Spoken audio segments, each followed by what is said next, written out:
What is up, internet? I am back, and this time I'm going to be taking a look at a Lego set. This is actually the first time I'm going to take a look at one on this channel. And as you can tell, we do have one from this year. It's just not one of the more recent ones. This is the 2022 version of the Republic fighter tank. And it's a pretty divisive set, mainly only because of the build of the Republic fighter tank. But as you can see, we do get a really good selection of minifigs here, and I'm going to dive into all of it. But first, as usual, let's take a look at that packaging. So the box art for this set does look pretty good. Of course, we do have the 332nd Division Clone Trooper in the corner right there, and that yellow theme going on, denoting that it is from the Clone Wars. Of course, we got all the usual stuff over here. You can see it has 262 pieces and is set number 75342. Taking a closer look at the actual box art here, you can see that we do have some sort of desert planet going on in the background. Could be Geonosis or Ryloth or something like that, but of course we don't really know. With the Republic fighter tank, it could be any planet, but since we do have these 187th Legion clone troopers,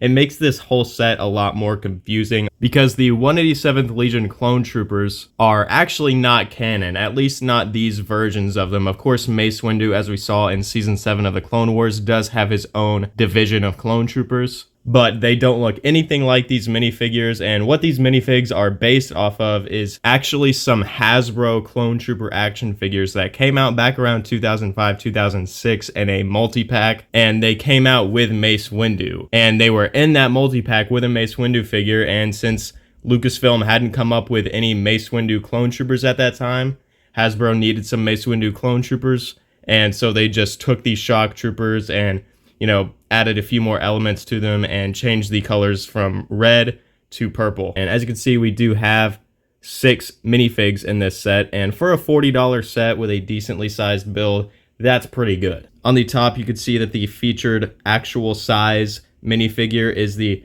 187th Legion Clone Commander, and on the back you can see a bit of an action scene set up here with all the minifigs, and you get some of the action features displayed in their own little windows.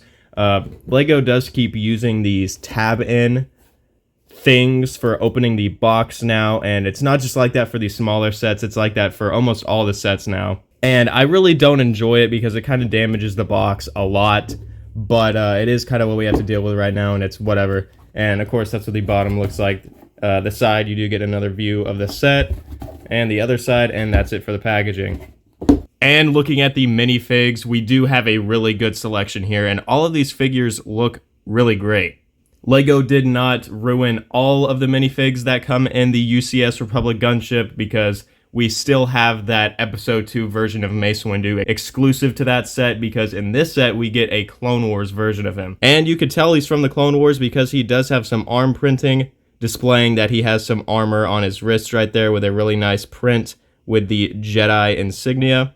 And he also has the black hands for gloves, so you could see that he's kind of wearing that clone armor that some of the Jedi wore during the Clone Wars. As for the rest of the figure, he's really just wearing the normal Jedi robes with some of the white on the pants right there. He doesn't have dual molded legs for boots or anything like that, but the rest of the figure does look really good. And here's a look at the back. I'm really enjoying the torso print we have here. Of course, we just have one face print for him here since he's bald, and it's a pretty nice looking face print. We've also got the purple lightsaber here, which is kind of that newer, more solid version for the blade. Next up is the 187th Legion Clone Commander, and you may recognize that he's actually using the Airborne Trooper helmet. And while you could say this is just a 187th Legion Airborne Trooper, the reason he has this helmet is because Hasbro just took the Airborne Clone Trooper figure that they had at the time and made the colors purple and made that the commander for some reason in that multi-pack. It is another really great looking minifig, but unfortunately we could see that there's no more soft goods being used for the commas on the clone trooper figures. They've also stopped doing it with the snow troopers and stuff like that, and they're just printing the details on there now. I don't think it looks bad, but I definitely prefer the versions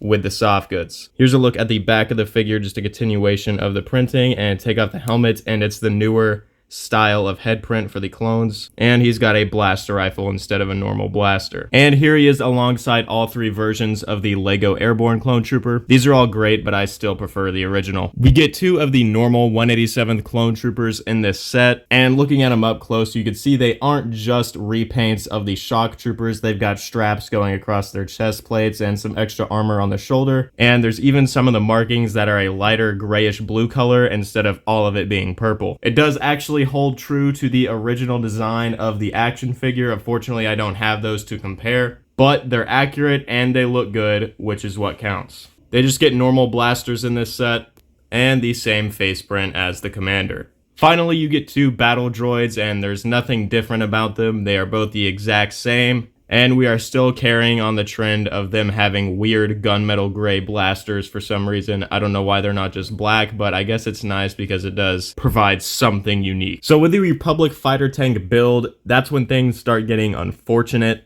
You get everything here that you need though. There's 2 cannons that rotate on the sides with spring-loaded shooters. There is a hatch on top that opens into the inside, which is very minimal, and these antennae break off very easily. The front section also opens up where there's a seat for a minifig, but still a very minimal interior. There aren't even any controls. And then at the back, you do have a door that opens up with literally nothing in there, so I don't get the point of this, and it also looks really bad. You've got wheels on the bottom of the set, but they don't really do too much.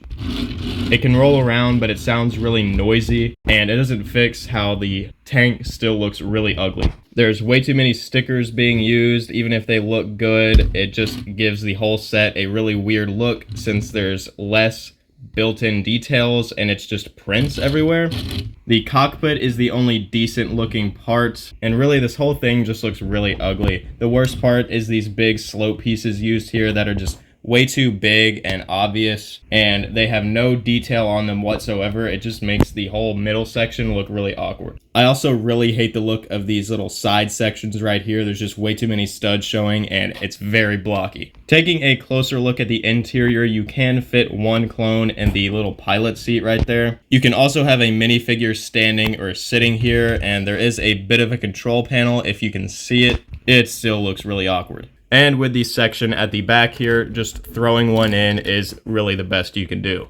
Now compare all of that to the 2017 version, and the only downside to it is that it is smaller, which actually may be more accurate because if you've ever played any of the Battlefront games, you can tell that these tanks aren't massive, and regardless of size, with the builds and the details on all of the 2017 version, you can tell that it's just better looking and it is definitely more accurate. And while you don't have as much interior space, you do get a reliable spot for 1 clone to sit or to cling onto this bar piece right there so that they can stand with the hatch open. So if you can find the 2017 version for a decent price these days, I would definitely recommend getting that over this one.